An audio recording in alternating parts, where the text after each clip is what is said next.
To camouflage oneself is to use any material that helps in the process of blending into the surrounding environment. In this documentary, military experts demonstrate step by step how to make a variety of camouflage systems: the ghillie, the yeti, and the bush rag. This video covers the materials needed and how to manipulate these materials to create combat-effective camouflage.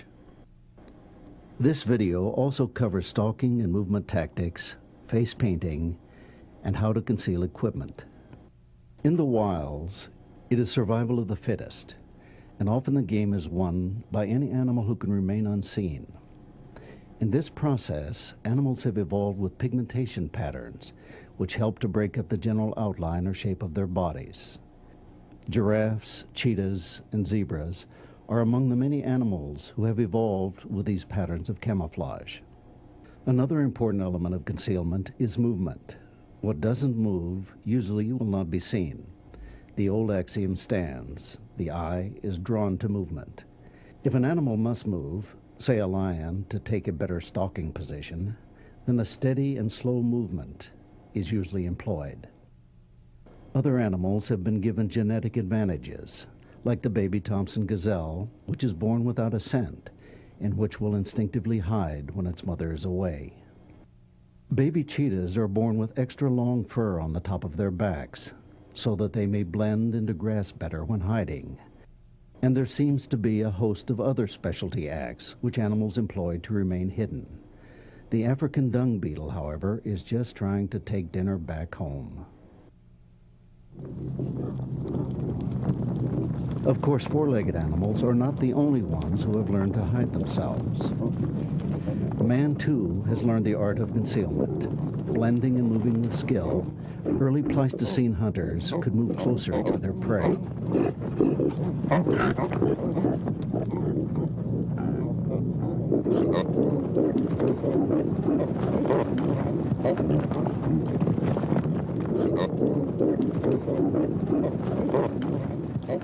So now grab a paper and pen as military experts demonstrate to you the art of concealment. First thing we're going to need, obviously, some type of clothing to attach our camouflage material to, and we'd like to recommend a flight suit. However, if you don't have access to a flight suit, you can use an old Army uniform such as BDUs or old jungle fatigues. But here before you see in various stages of preparation, we have 4 different ghillie suits.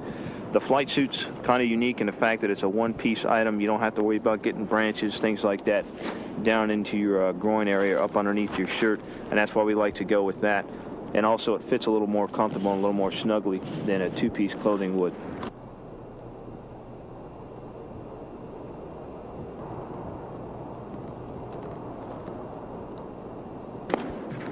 As you can see here, what we've started with the materials: need paint, dye for your burlap, also quilting needles. They can be straight or curved, as you see here.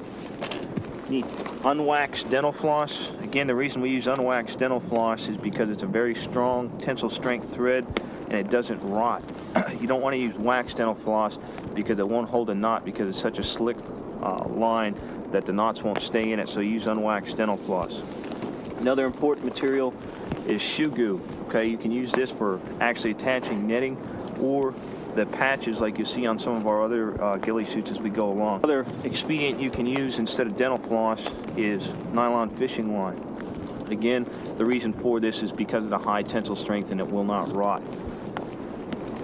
And the last thing we'll be needing here in the line of man-made materials is an X-Acto blade or a pair of scissors. Now we talked about the man-made store items. By the way, all of these items you can get from any type of hardware, grocery store, or fabrics and craft center, and relatively inexpensively. I'd say this whole pile of stuff here probably wasn't over $20 or $30 altogether. And the flight suits themselves, depending on where you go, whether it's a surplus or a military clothing and sales store, probably run you in the neighborhood of $30 to $40. Okay, moving over here to the actual suits themselves. We started and we're in various stages right here, and we'll talk you along as we go. The material that we're going to be tying on to the ghillie suit itself you can get from a variety of sources. This is store-bought. what they call moulage, okay, or material camouflage.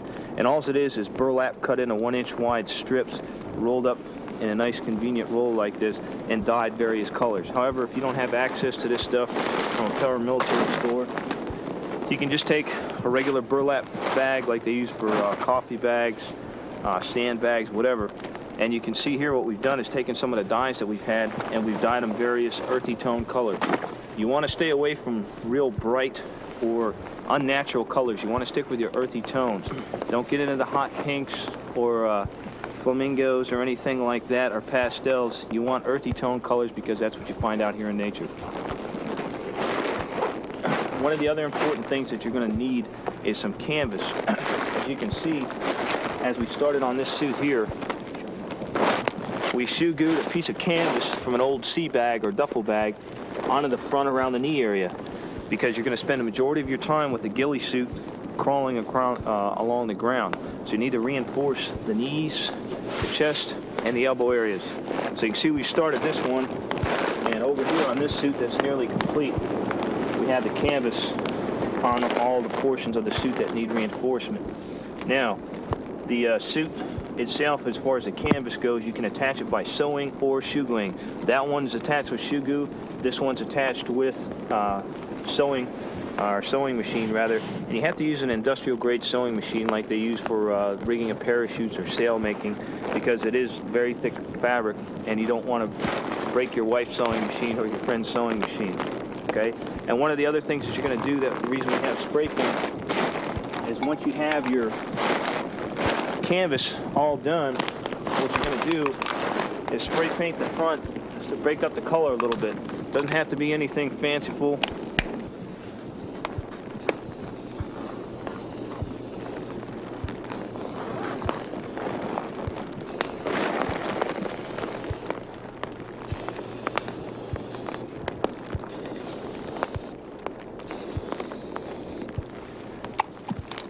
Again, you can see there's no science to it.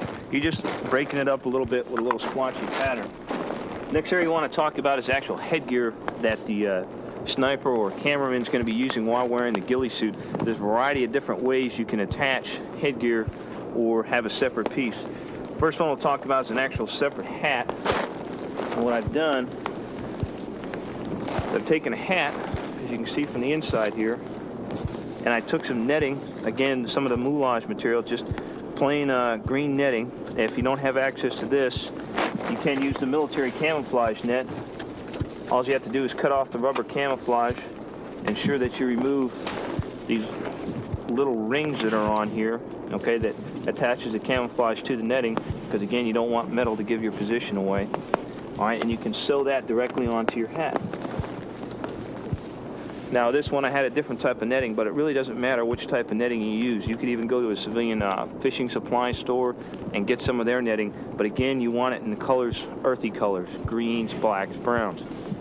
Once we've sewn it on and I attached this one with dental floss, you're going to go ahead and start putting your burlap strips on. All you have to do is make a small hole in the net and tie your burlap material on in an overhand knot. Nothing fancy. Once you have the burlap on, and you want to make sure you cover as much as you can, you don't want any of the brim or the bill of the hat exposed, for the reason you're trying to, that's the whole purpose behind a ghillie suit, is you're trying to break up the human outline. You want no sharp angles because there aren't really any in nature. So you want a moundy appearance. Once you have all your burlap attached, then you're going to go ahead and start fraying it.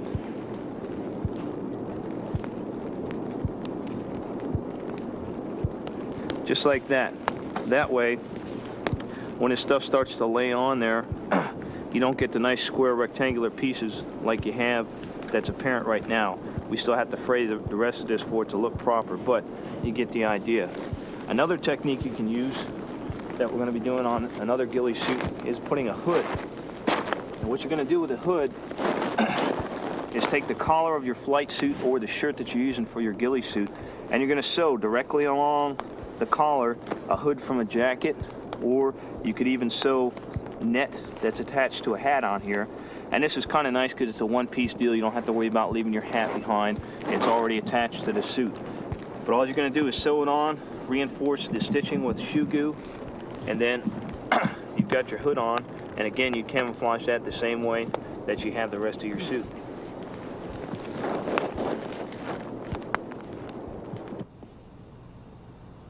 If we look around here, what we've been doing so far, you can see suits in various stages of preparation. Start with this one. This one's the least finished so far. We've got our flight suit. We checked to make sure we had no large rips or tear that needed to be repaired prior to us starting. Then what we did,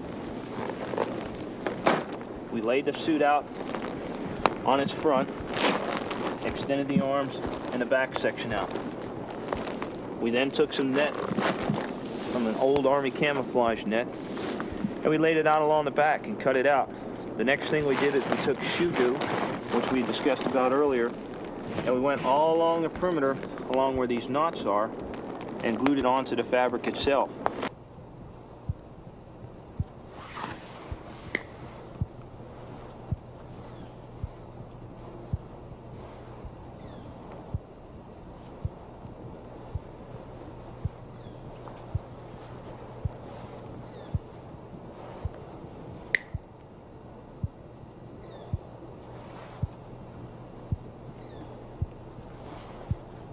What I'm doing is removing the radar reflecting clips off of this camouflage net because they're silver, as I said earlier.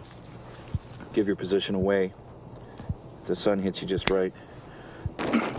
Once we were done with that, we picked up the net and found out where the saggy portions were and shoe glued it to reinforce it so it wouldn't bulge out as much, because if you just glue the perimeter on and you don't glue anything or sew anything in the center, you get a very saggy appearance and your camouflage will all droop around your waist, or it could possibly just tear right off the back of your suit. So you want to reinforce it along the middle, and you don't want more than about 1 inch to 2 inches of give in any one section of the net. So you go ahead and glue it and check your different sections around to make sure you don't have too much give or play in any of the netting material. Knots in them. So you tie it tight. And then what I do is once I have all my knots tied onto my netting, I take the shoe glue and I apply a little dab to the knot. Once you're done with that, then you concentrate on the front side. And you can see right now, we've already done one knee patch on this flight suit. And over here, you can see another fella. At this time, he's going ahead and shoe gluing his knee patch on. Again, all he did was put an S or an X-shaped pattern of glue on the reverse side of the fabric, and then once he gets done, he presses that down firmly on the fabric. Wants to hold it for a couple minutes. Shoe glue sets relatively fast. It's got the same consistency of rubber cement. Fairly easy to work with. Okay, one of the other things we'd like to point out is here you see on this flight suit we have canvas. What Ron's using here is a rubberized fabric, okay? The big thing with any of the fabrics that you're going to use for reinforcement, one, it has to be a very robust or durable type fabric. It has to be very thick and sturdy. And the other thing, you want to have some type of earthy color again. Again, your olive drab greens, browns, anything that wouldn't really stand out in nature. And the other thing, like you can see here, it's got a little bit of a glossy appearance to it, but it'll still work because we're going to spray paint over it. And the nice thing about this fabric that he's using is that it's waterproof. So it'll probably have a little bit of longer lifespan than our canvas would. So again, it's a matter of personal preference or the materials that you actually have available at hand. Don't get too wrapped around the axle saying, well, I have to have this. You're going to use what you have available in your local area. And the big thing, just remember, basic rules, it has to be thick, durable cloth, and it has to be earthy toned colored materials.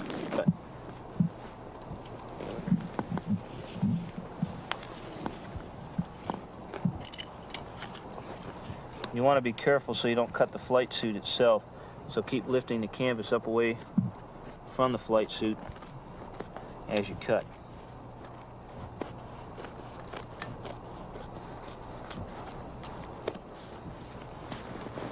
Okay, as you can see now, we have a nice piece of canvas that goes from seam to seam, and all we're going to do is simply shoe glue this. Now, the important thing, you might have to fine tune a little bit, but as I had mentioned earlier before, Better to cut it too large than too small, okay? So we're just gonna fine tune here a little bit, totally flatten the fabric out, make sure that we're from seam to seam.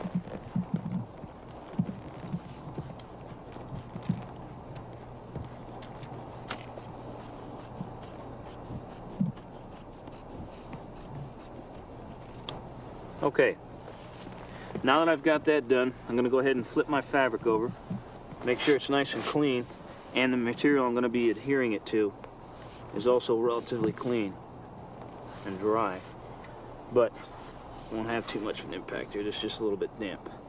Okay, we're gonna go ahead and take our shoe goo, and basically we're just gonna make a big S pattern along here, and then firmly press it down on here, and then we're gonna go along the edges so the material doesn't fray too much on you, and plus it gives it a double gluing, so it makes it stay on a little better. And just like toothpaste, you want to start at the base of the tube and work your way towards the top. You can see how thick the shoe goo is here. Very much like rubber cement, but even thicker. And if you have to help it out with your finger a little bit, no problem. Once he's done with that, he's going to reinforce along the edges like we have right here with more shoe goo. Again, the spray paint that we used on the other suit is going to cover up a lot of that glossy or shiny appearance. These are my knee pads from my waist down just to with the zipper that'll go above my boots, and then my chest patches, and I've cut them rounded corners because these will be on the ground quite a bit, and I don't, even though it's going to be glued down to the flight suit, I don't want there to be any corners that could catch and tear the patch off. So all my patches from the waist up are rounded, like my elbow patches up there. When applying your pads, it's important to remember that when you put on your elbow pads on your ghillie suit, it's not like wearing a sports jacket. You're going to be using your elbows to crawl along and to rest on. So at the proper positioning of your elbow pads, if you look, it's not like it would be on a normal jacket. It's almost underneath the bend of the elbow, which still provides me the material to crawl along with and to protect my elbow. Or the chest patches provide room for me to bend at the waist here without too much difficulty, and for the zipper that goes up and down. As you can see, the pockets are going to be useless, so they're just emptied and zipped and flattened out so that when the patches are applied, they're no problem. There's no need to cut out the zippers or anything like that. Another thing to keep in mind is when you're using the glue or the shoe goo or any of the other products to apply the patches to your ghillie suit, is make sure you have a well ventilated area. You can see here we have all the open windows, and once your suit is drying, put it in a well ventilated area. At this point you can go ahead and just lay it on outside. It should be fine. Try and keep it out of the rain, and let the shoe goo dry or the glue dry before you continue on from one step to another. Another important thing that we found out, much to our chagrin there, was the tackiness of the glue. It sticks on your fingers, and it's kind of like having a real thick coat of rubber cement. You kind of have to roll it or scrape it off your fingers. A nice technique you can use is to have a set of surgical gloves, or you can use a tongue depressor or popsicle stick to help you put the stuff on. Once we're done with that, then we're going to move on to the actual camouflage itself. And you can see over here, Romero here is cutting up some more burlap fabric into strips. And again, these strips are approximately 1 inch wide, and you go between 8 to 10 inches long. And all you're going to do is attach it onto the net in the back with an overhand knot. Simply take one end, you want to twist it around so it's a little easier to work with. Put it around the net. Take the running end, pass it back through the loop, and then cinch it down. Make sure you pull on both ends so it's in there pretty firm. Once you got it, jerk on a little bit to make sure that it's in place. Then you'll go to the end of it and you'll start to fray it. All you have to do is pull the long end of the fabric strands individually, and you can see how it's starting to fray nicely for us here.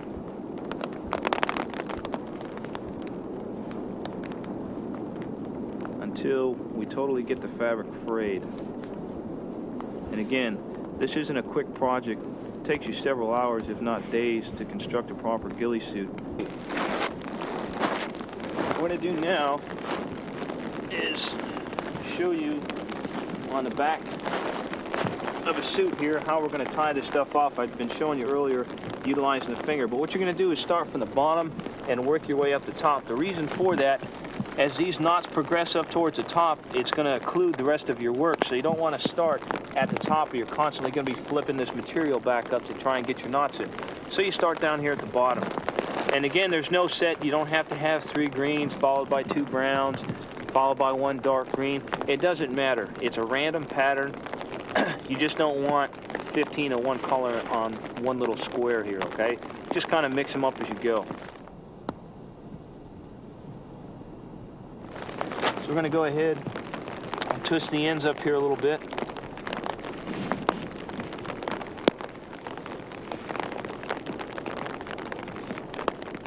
Once we got it through, we're going to pass it underneath the net. Again, pass the running end back through the loop or bite that we formed. Cinch it down and pull on both ends. Make sure you have a nice snug knot. Once you've done that, you can go ahead and fray it a little bit.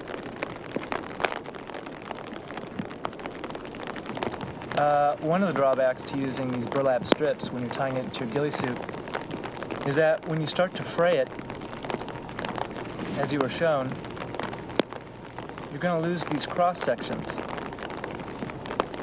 So when you use the burlap strip material, you're going to lose about half your burlap. So another thing that you can do instead of using burlap strips is actually taking the strings right out of the burlap bag. So what you're first going to want to do is take your bag and cut out the seam. So you take your scissors and you'll work your way all along the bag until you got your seam out. And then you'll take your burlap material, and you can see I've already started destringing this side. So what I'm going to do is lay this material down. I'm going to anchor it with my feet, and then I'm going to find a middle spot, the middle position of the bag. You're just going to start pulling these strings out. And once you get going, you can pull about 2 strings at a time. And I know it seems tedious, but you do save time in that you're not having any waste. So once I grab, say, 10 to 20 strands, I'll cut them into their 1/8 length. And then over here you can see I have my ghillie suit. And I've started from the bottom, I've worked my way up. And the last place that I have is here at the top of the suit, right on the upper back portion. So I'm going to take the bald spot, I'm going to find the netting, and I'm going to pass through the burlap lines, the burlap strings underneath, and then I'm going to do my little half hitch or overhand knot and stitch down on it. Also, you're going to want to attach this burlap material onto the sleeve portion of your ghillie suit. So you're going to sew down your netting, and then you're going to tie your burlap into it. So you have this area camouflaged as well. And of course, you're still going to have your patch. You don't want to cover your patch, the underneath area, with the burlap material. You want to put your canvas patch there on the bottom. Right now we have a rain delay, so we're going to move indoors because the rain is getting onto the shoe goo and it's keeping it from doing its job.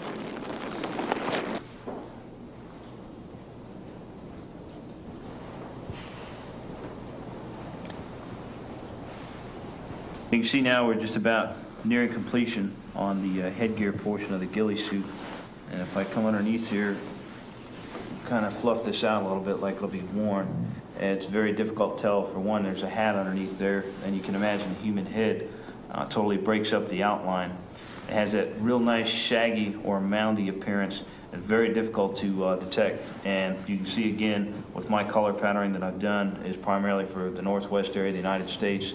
And the fact that I have a lot of greens, just a little hint of brown because of the dense fern and Douglas firs, things like that. They have a lot of dark greens out here, so that's why I've gone with this particular type of pattern. And one important thing, once you get done, as I'm holding this thing up, I kind of want to spread it out a little bit and see how much exposed netting that I have, so I can see little trouble areas that I need to add some additional burlap to, like down in this area right here and maybe over in this far corner. because I don't want, although the netting is green, it's not the same pattern as everything else, so I'm probably going to want to add a little bit of burlap to those areas right there. Always inspect your work. Don't think it's a done thing. It's a constantly changing piece of artwork, so to speak. And the fact that burlap will fall off and you'll constantly need to add new pieces, or if you're going to a different part of the country to operate, or even another foreign country for that matter, you might need to change your burlap pattern on there to match. One of the things you have to remember about your ghillie suit, especially if you're going to use it for hunting or photographing wildlife, is that a lot of animals obviously have better sense of smell than we do. So once your ghillie suit is finished, you obviously just can't throw this into the washing machine. Chances are you'll probably never wash your ghillie suit again. So the best thing to do is when you have it and it's wet or from using it, then just hang it outside. Don't hang it inside the house. Don't hang it inside the garage. Don't put it into the dryer, because you'll be buying a new dryer. When you first get your flight suit, if it's been washed, go down to your local outdoor store and buy some natural biodegradable soap and rewash it, because a lot of today's detergents that you buy at the supermarkets leave residue in the fabric that certain animals like elk can see, and it will just make you stick out. So wash your flight suit in a natural biodegradable soap, let it dry. Don't use any fabric softeners or anything like that. And the idea is to keep it from having any scent at all that any of the animals can pick up on. So when you have to dry it, don't hang it in your garage, because you have a lot of petroleum and cleaning products in your garage and the exhaust from your automobile.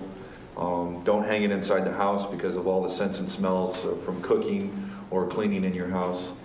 And the best place to hang it is outside, like on a deck, away from any, like a barbecue or anything like that, and just let it dry naturally.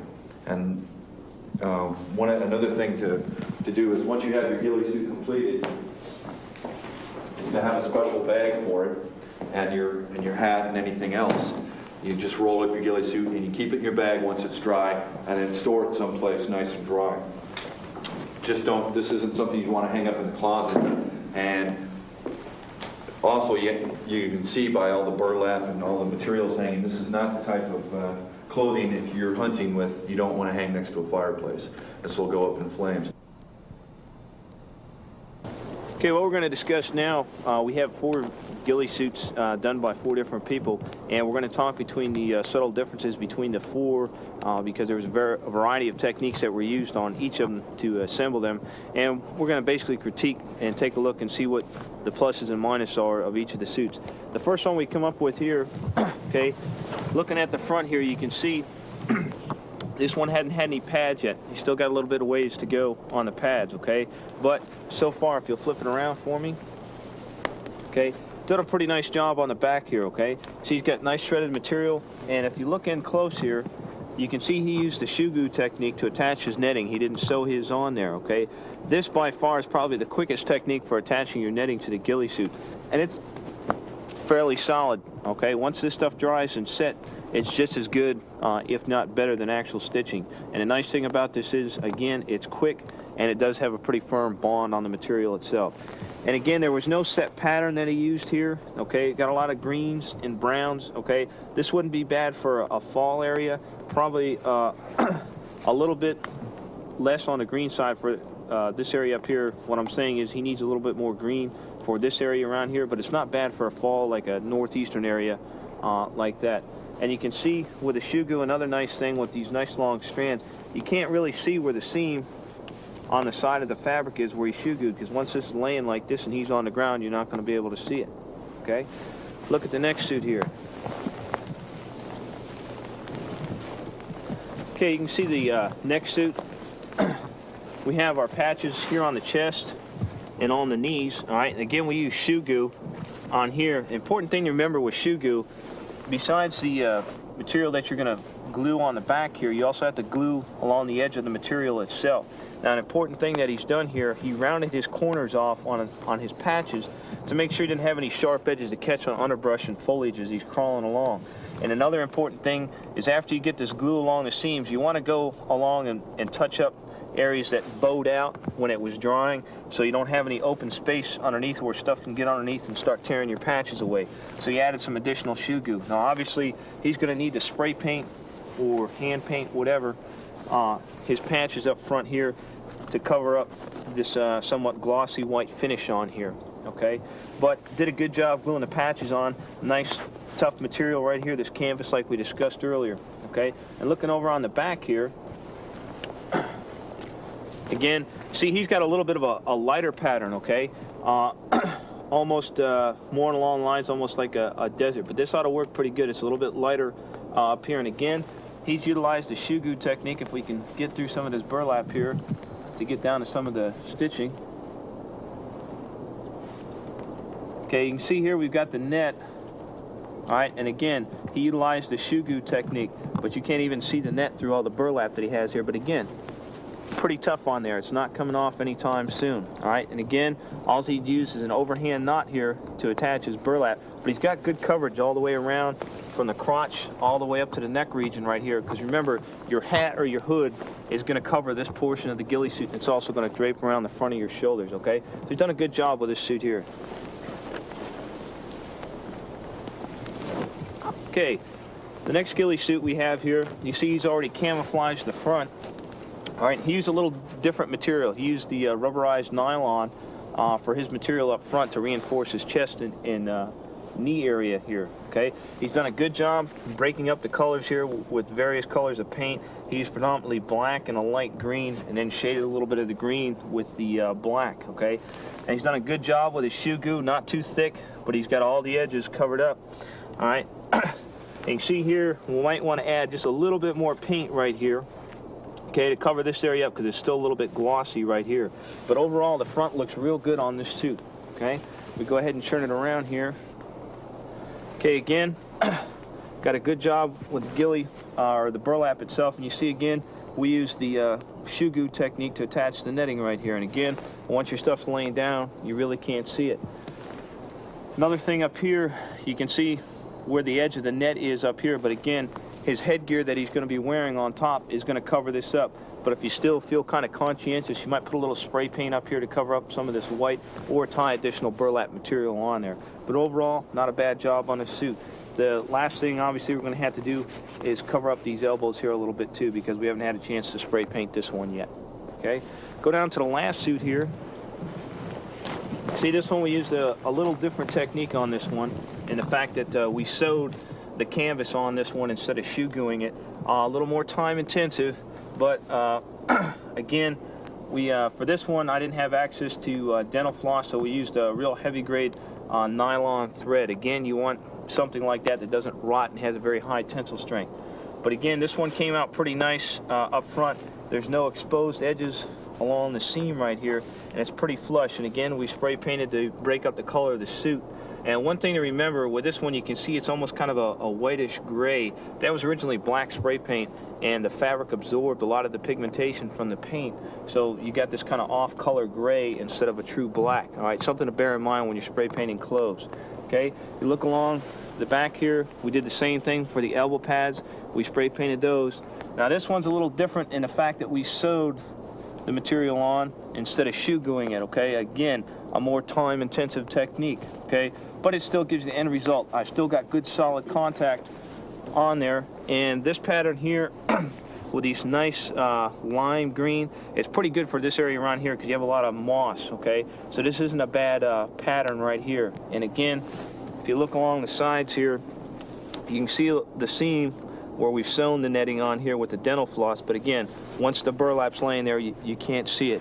An important thing to remember too, on the edge of your ghillie suit, you want to leave the last couple inches of your material blank right here, for the simple reason you're going to be walking around and crawling, okay? And if you have overage on your burlap material, it's going to get caught up on your feet, okay? And last piece we'll show you with this one is our hat or headgear. Okay, again, we took an ordinary hat here, and you can see the net that we have sewn on, okay?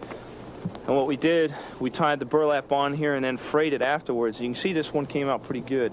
All right, And obviously we got the overage here, almost so you get that cape effect. So this hangs over your shoulders, all right, to cover up any of the seams or areas you didn't get on your suit itself, okay?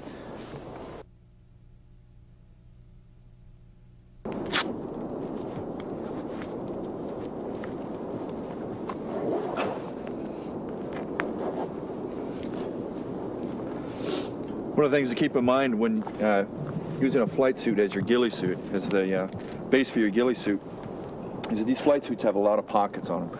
And obviously with all the padding, the burlap on the back, and the different types of materials that you have to add to this, you're not going to have the availability of one of the pockets. So one technique that we recommend is on the back of these flight suits there's a boot pocket, is what we call. And if you run your netting just above your boot pocket and you leave your burlap hanging long enough, it'll give you enough to cover up the pocket, but you still have access to it. So when you're in the prone position, if you need something, you can just reach back, bend your leg up, and reach into your pocket and get it. So these are probably the only pockets you're going to have available on your ghillie suit, other than the one that's up on your left shoulder. And you can use this for film or bullets or whatever it is that you have to use.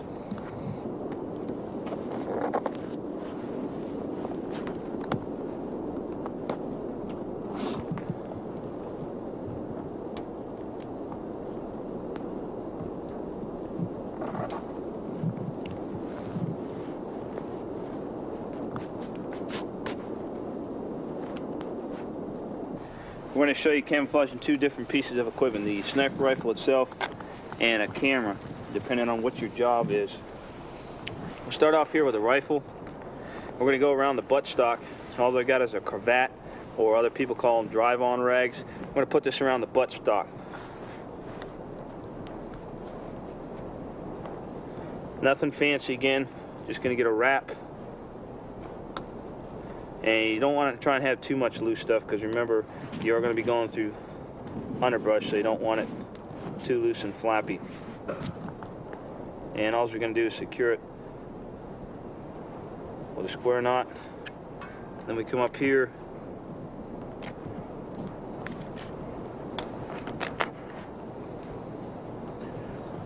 come around.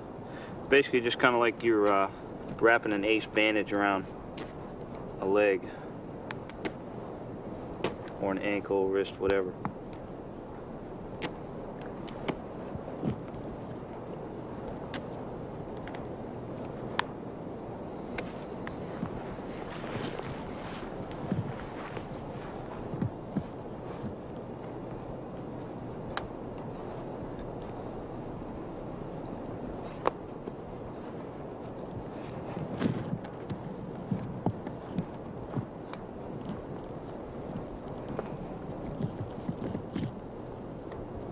And a little of the burlap straps, just so we don't have all solid green.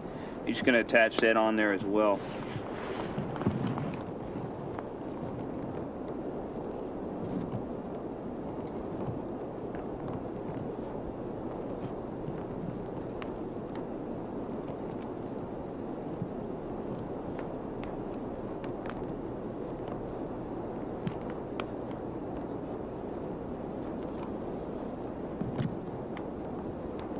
And you can see once again, we don't have anything that interferes with the action of the weapon.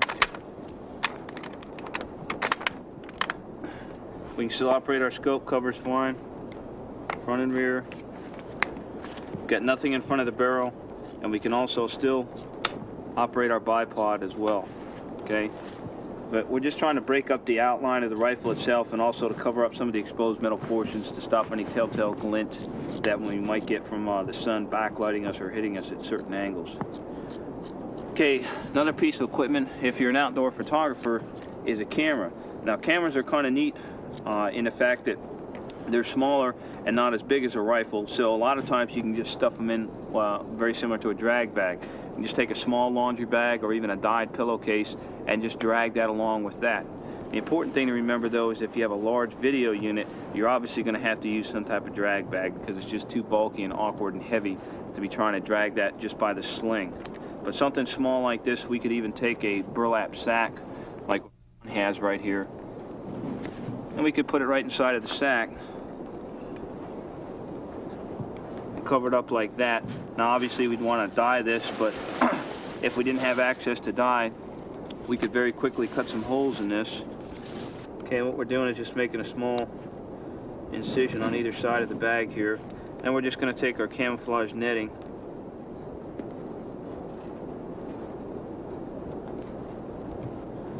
putting that through, and we're just going to twist the fabric up here a little bit so we've got a little easier material to work with. And we're just going to half hitch it or overhand knot the material off. So now you can see we repeat this process almost like we were doing a ghillie suit, but we tie several strips of this along the bag, so as we're moving and dragging it, we don't just have a plain burlap bag, just something to break up the tan or khaki color of this in itself.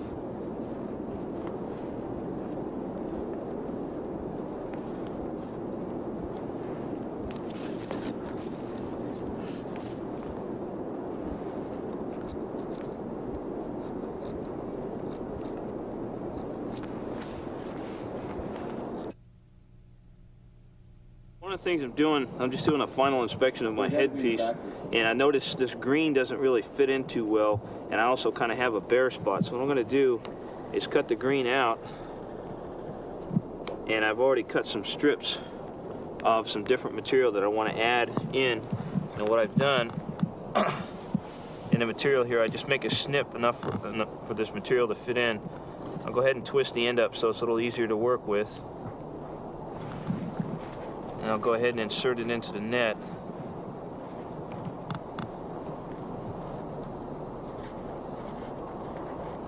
One thing to remember, your camouflage is never really done, and that's why you're always inspecting prior to actually starting your suit to make any additions that you need to make, or like I found colors that really didn't fit in too well with the scheme. And now I'm just going to go ahead and fray this stuff, just pulling out the strands from the side. Because of the foliage that we're going to be working in, I'm applying some different type of burlap to some different color burlap to my headpiece, so it'll camouflage me better. And I have to remember that I'm going to leave room on my headgear for the surrounding natural foliage.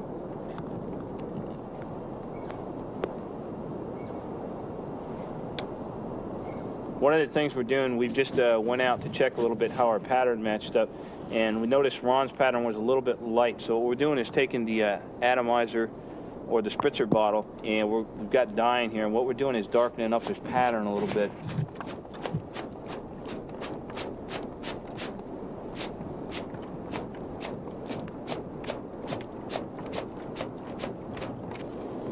Another technique you could use is using just using a spray paint.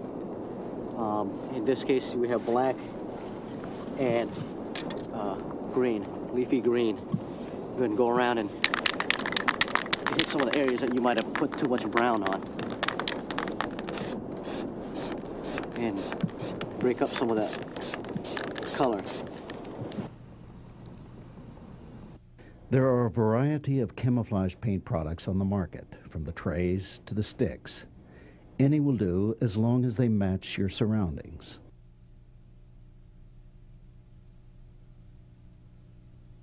The basic concept of face painting is to cover the prominent features of the face with the dark paint. The chin, mouth, nose, brow, and cheekbone will receive the darker colors. The deeper features of the face will receive the lighter colors: the cheek, the eyes, the forehead.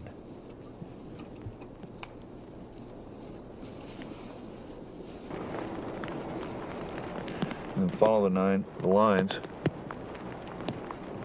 on my neck to break up the pattern on my neck. And then down underneath the chin, my Adam's apple.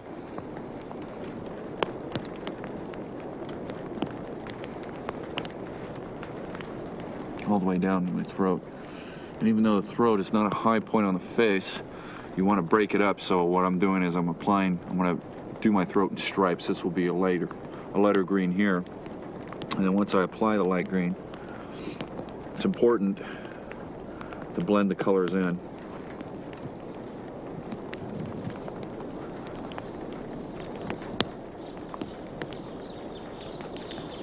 Get it on nice and thick. just take your finger and run it along where the colors join to give it that blended look. The thing that you want to do is when you're camouflaging your face is not to forget your hands. Okay, as you can see, it just stands right out. What you can do is just go ahead and take your camouflage stick.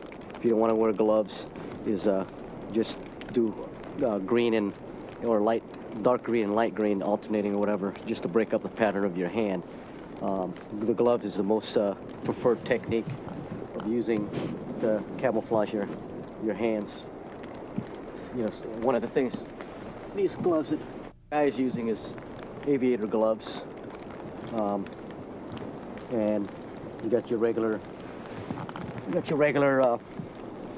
wool gloves, and you have the black leather gloves, whichever glove you want to use to cover your hands.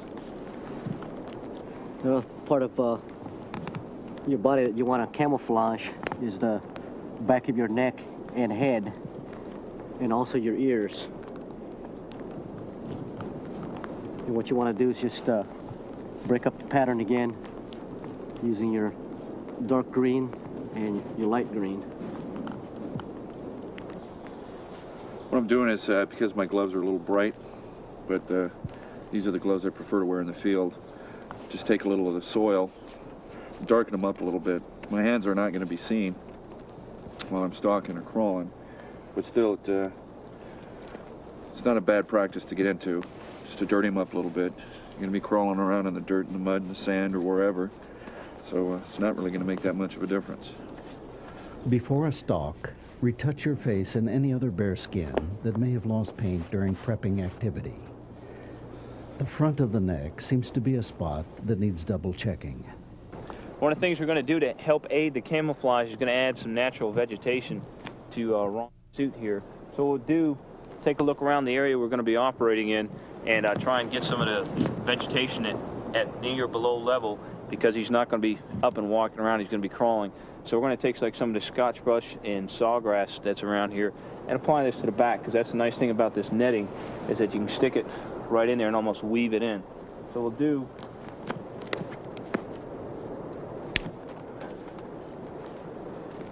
take some of these pieces here, and again, you don't want 15-foot sections because it's going to be wiggling around like this. So you want fairly small pieces, about like this. We're just going to weave it in and out of the material to help break up the outline and make the camouflage even more effective.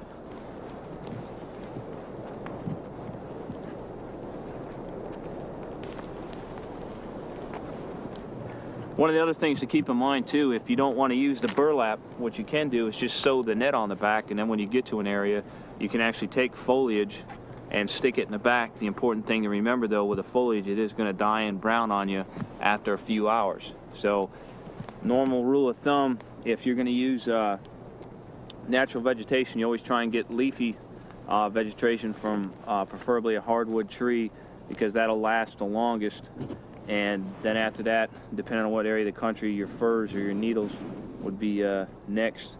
Grasses, they'll start to brown within 4 to 5 hours. The thing we're going to talk about is the different movement techniques when you're actually on your belly. The first one's going to demonstrate for us is the high crawl. This is when you have to move somewhere rapidly, but you still have a decent chance of getting detected by the enemy.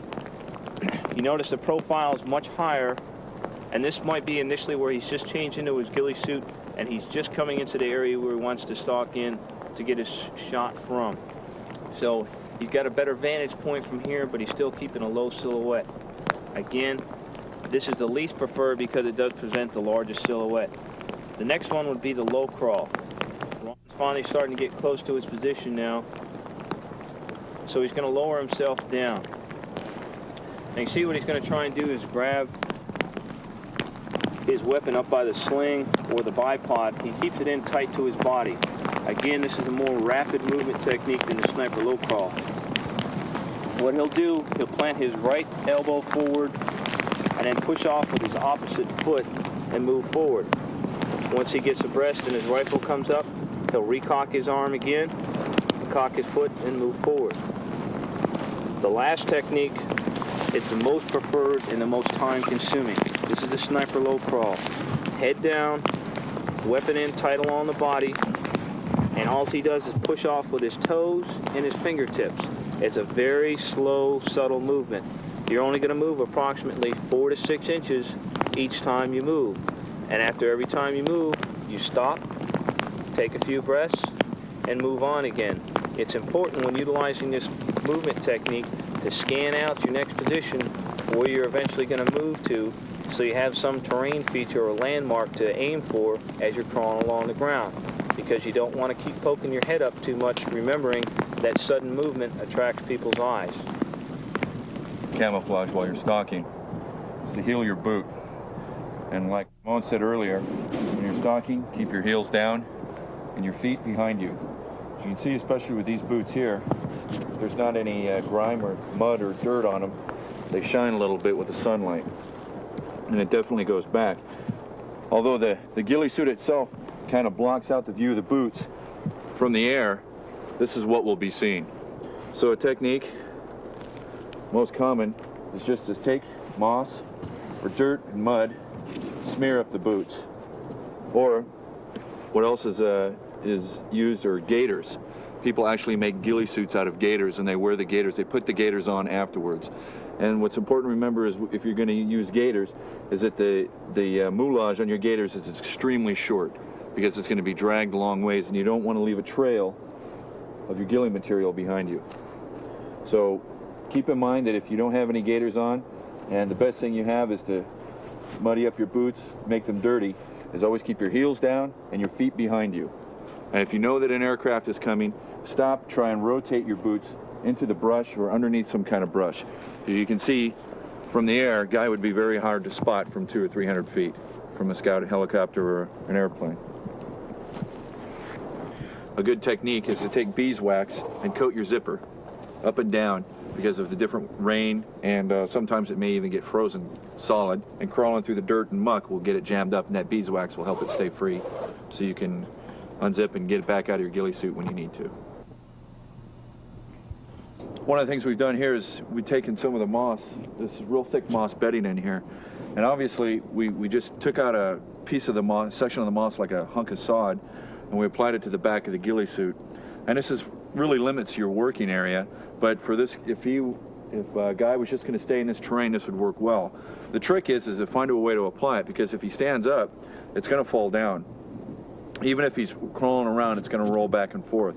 So one of the things you can do is take some, like even coat hangers, make U-shaped clips out of them, stick it through the sod, and then bend it up so the edges are away from your body, and apply the sod and then cover it back over. And you'd have to have your partner do this for you, or your spotter, and you'd do it for each other. And then cover the clip back up with the sod. And remember, I mean, you're not going to be able to run with this on, but just for general stalking or staying in one place, this will work quite well. As you can see, it stays well with the body, and then when he has his hood on, it'll blend in with the rest of the ghillie suit.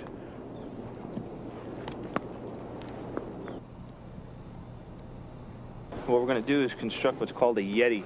This is a natural ghillie suit, if you will, and very easy to make, and pretty effective camouflage for that matter too. And it's easy to put on and take off. The only thing, again, with the natural camouflage is the fact that it's going to die after a few hours. But for a short-term static position, or if you have to breach some type of wire obstacle, it's a pretty effective technique. So what we've done, we've cut several bows down. Ramon, if you give me that roll of 550 cord, what we're going to do is we're going to trim this bow down a little bit.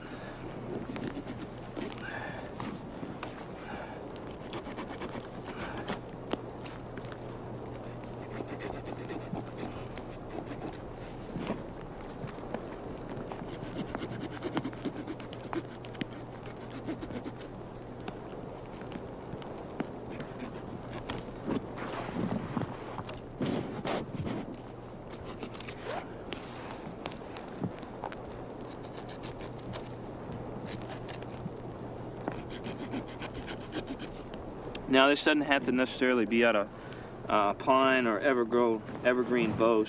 You can use grass and things like that too, depending on what area you're going to be in. We're just using the evergreen just for the ease of demonstration purposes, and also to show that you can also use a ghillie type camouflage for standing up.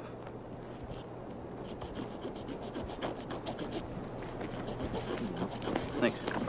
Okay, what we've done, we've cut down a rather large bow, approximately 5 feet in length. And what we're going to do is going to take it, we're going to bend it like a snowshoe. Okay? Then we're going to secure ourselves about a 2 to 3 foot length of cordage. It can be 550 cord, it can be jute, whatever material you have at hand. Once we've got that piece, what we're going to do is lash this together almost like we get a snowshoe shaped piece of material. First thing we'll do, I'm just going to use an end of the line bowline here. It doesn't matter what type of knot you use to affix it. I'm just using this one for right now.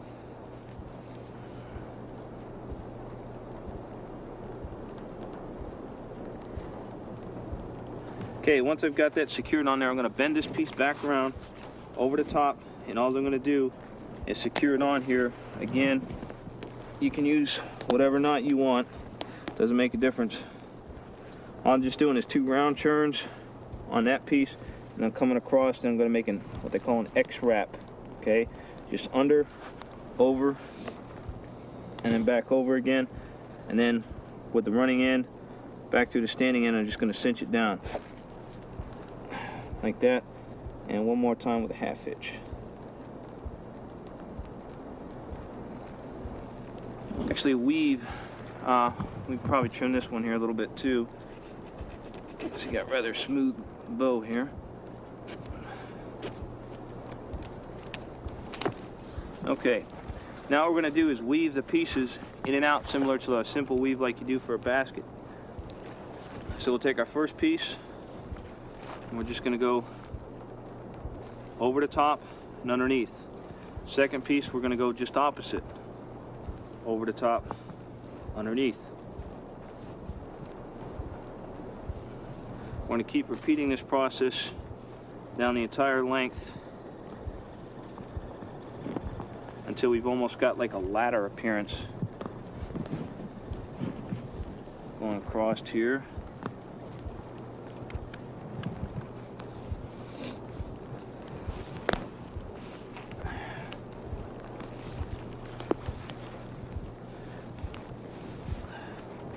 So we get down here by the base. Okay, once we're down by the base, okay, now we're going to weave vertically back through the ladder we've just made, and just over, under the whole way up. So starting from the bottom, go under. Ron's going to help me out and hold this in place here. Over, under, the whole way up here.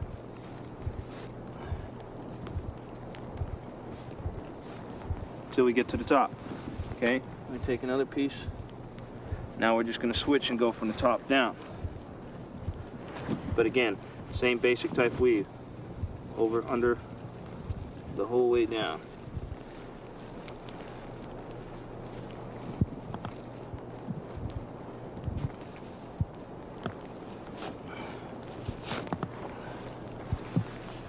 And we'll get one more in there. And again, we're going to alternate, so we're going to start from the bottom again.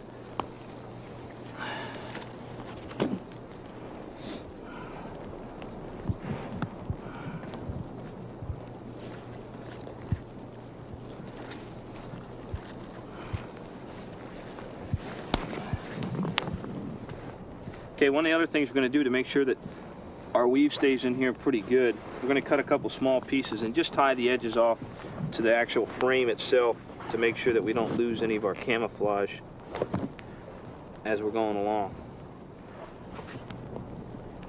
Important thing to note, if you're using 550 cord, make sure you put a half hitch or overhand knot on the end here, and that's to stop the material from fraying on you. And that's pretty good advice for any type of cordage or rope that you're going to use for anything, really.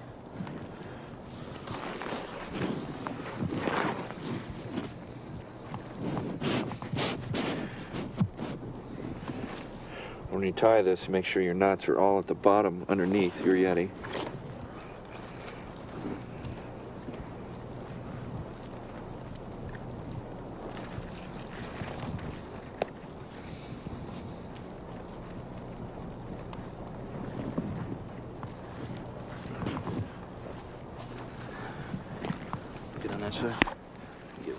this side.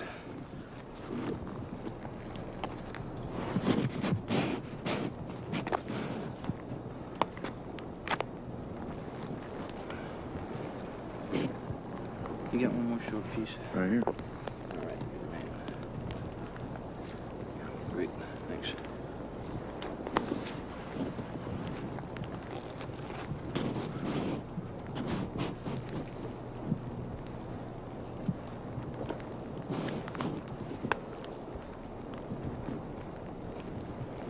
Okay, the last thing we're going to do now is attach to some sort of harness to attach this to your body. What we've done, we've measured out two pieces approximately 3 feet in length.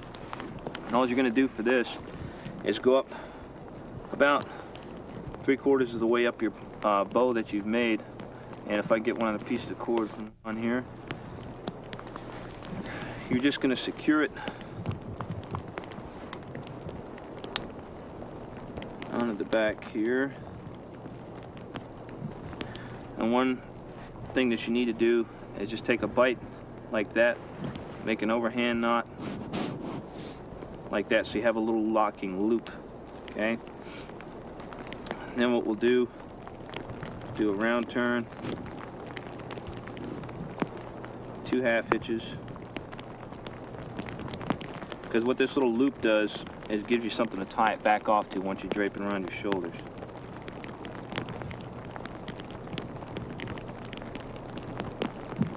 Okay, we've got one side complete here. Now we're just going to repeat the process on the opposite side.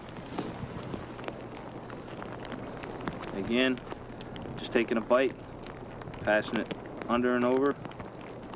So we've got a little loop. Pass that around.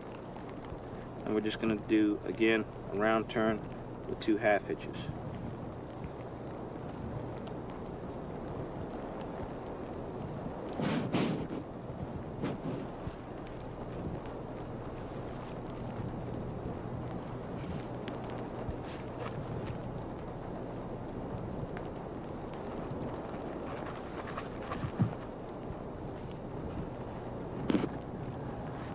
Okay, once I'm satisfied with the knot, if I get Ramon to come over, because he's not camouflaged, I want to show you how dramatic this is.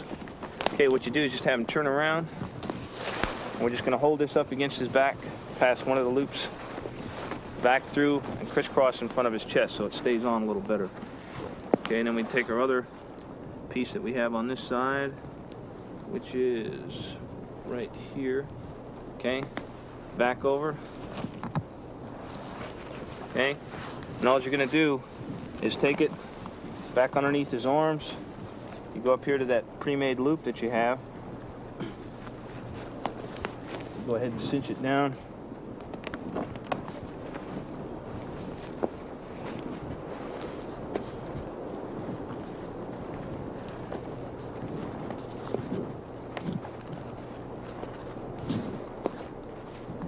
Okay, any excess you can tuck behind or in front, doesn't really make a difference.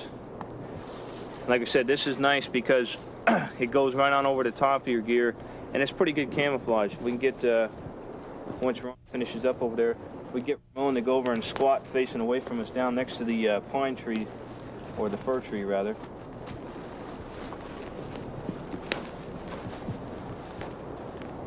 See how effective that is for camouflage, especially in the northwest area up here. But again, it doesn't have to be pine boughs. You can use grass, any other type of leafy vegetation. But the important thing to remember, again, is vegetation does die, and it will start to wilt on you after a period of time. Good? All right. The bush rag is another form of camouflage suit. It's a bit different in that it's not designed to be used as a crawl suit as the ghillie suit is. With the bush rag, it's more for doing a stalk on your feet. So what it does is it covers your torso and it covers your head area and of course the back. So what you're going to do is you're going to get some of that same military netting and you're going to cut out a first chunk, which I've already cut out. You're going to cut out a piece that's roughly 6 feet long and 2 feet wide. What you're going to be doing then is making into kind of a poncho. So you're going to cut out a little head area, and you don't want to overcut. You don't want to cut a hole that's too big so that when you put this on, the material hangs low. You want it to come as close to your neck as possible, okay?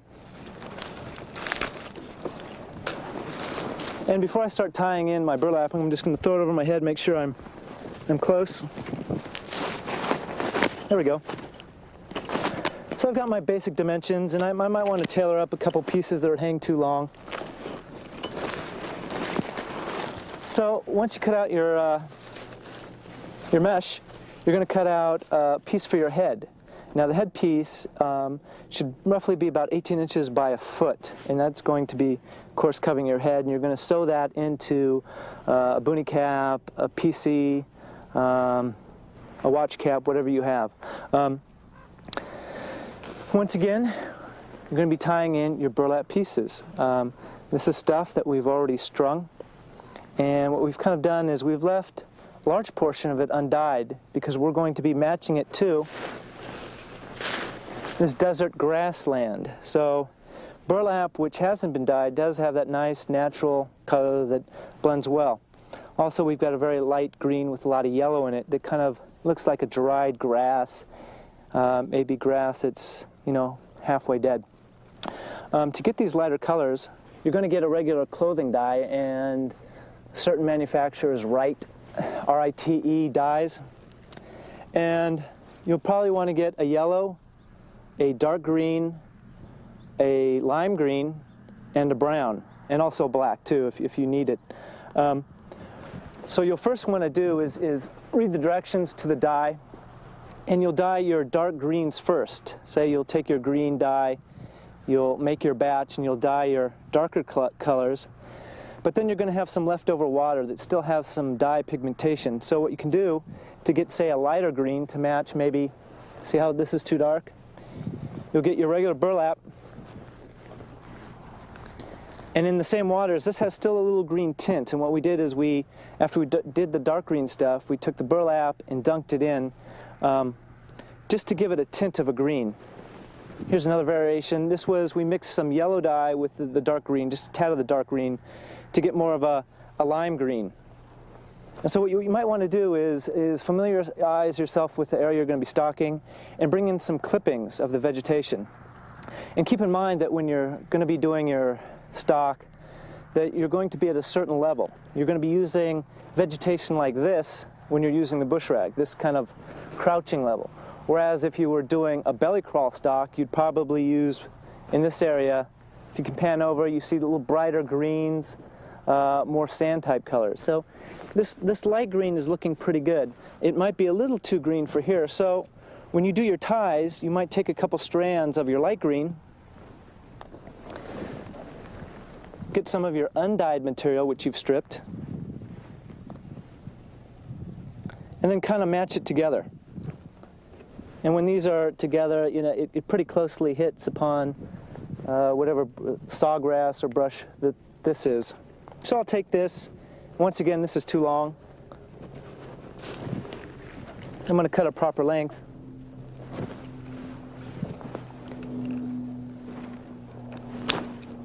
And once again, scissors would probably be a little more expedient. So I get my webbing back out. What you might want to do is you might want to get all your clippings all cut and ready so you can just sit down and just start tying in. So you're not getting up, cutting a piece, and coming back down. You just sit down, you've got your 100, 200 pieces of clipping, and you just start tying in. This is a bit too thick. I like to get about little 20 strand pieces. And if you notice, if you have any tears, like right down here, you've kind of got a little tear in the webbing. And since it's surplus, you're buying it used, this is an opportune time to actually use your burlap ties and do a little repair work. And if you, for instance, say cut the aperture for your head a little too large, you might want to just cinch it down with a couple of the ties.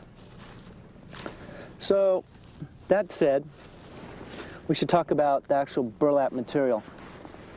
Burlap is ideal for these camouflage suits because it's a thick fiber that takes dye rather easily. but it also has a rigidity to it. So what it will do is it will stand out, it will fluff out more, breaking up the human form, creating a more moundish, rounded off shape than the angular lines of a human body.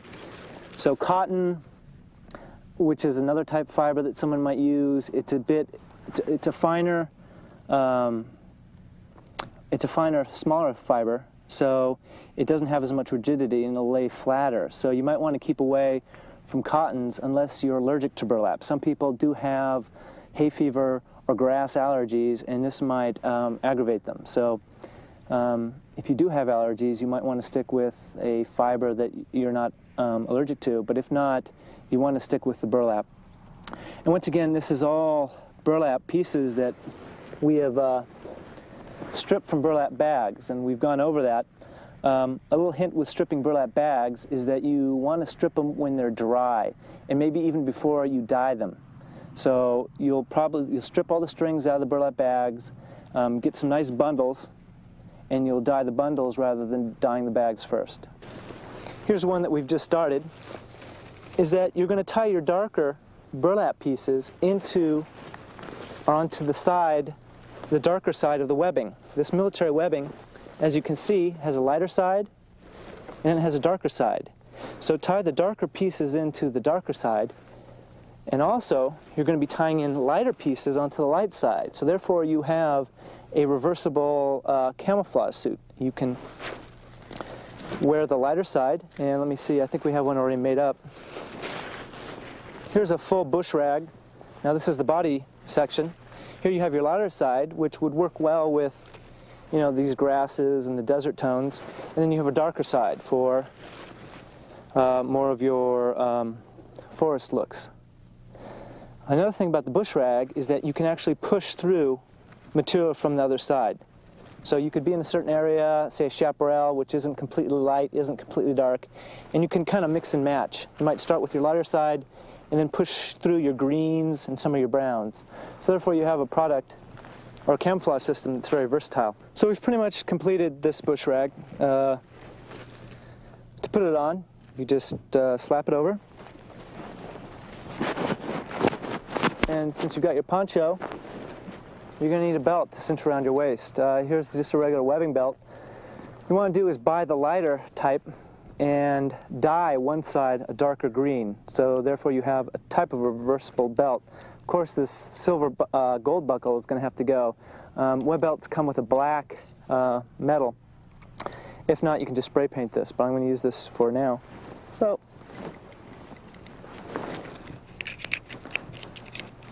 cinch down on this.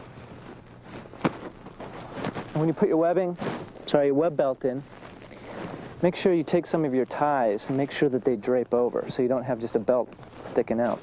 For the headpiece, now this is a smaller portion of webbing, as we said, 18 inches to a foot wide, and we've tied in all the burlap.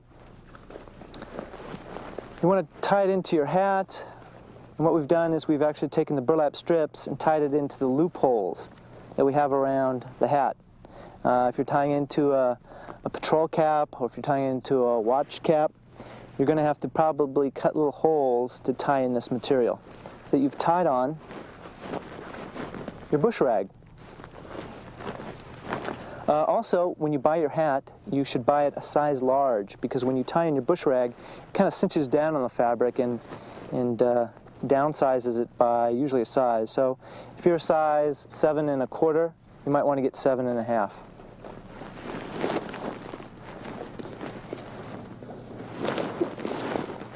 There we go. As you can see, the hat element kind of does a cape action. Comes down and hides the neck area.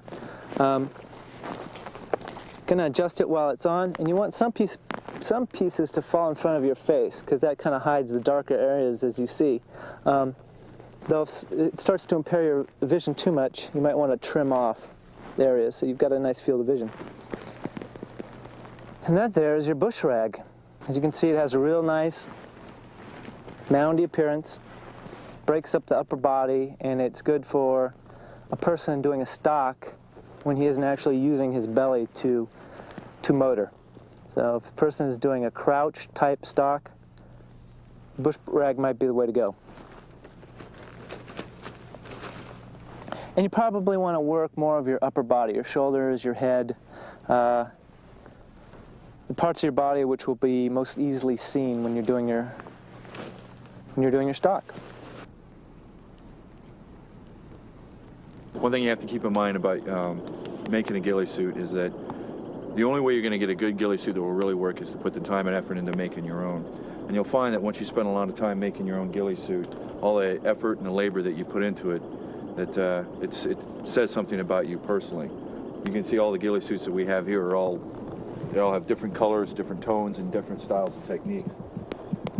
There are ghillie suits you can go out and buy, but they're factory made and they're really not all that effective. It's a marketing scheme, and it's a lazy man's way to make a ghillie suit. You find that when you make your own ghillie suit and people ask you to borrow it, just say no, because there's no way that once you put all the effort and labor into making your own ghillie suit, you're going to loan it out to somebody else. It's your ghillie suit. Take care of it and maintain it well.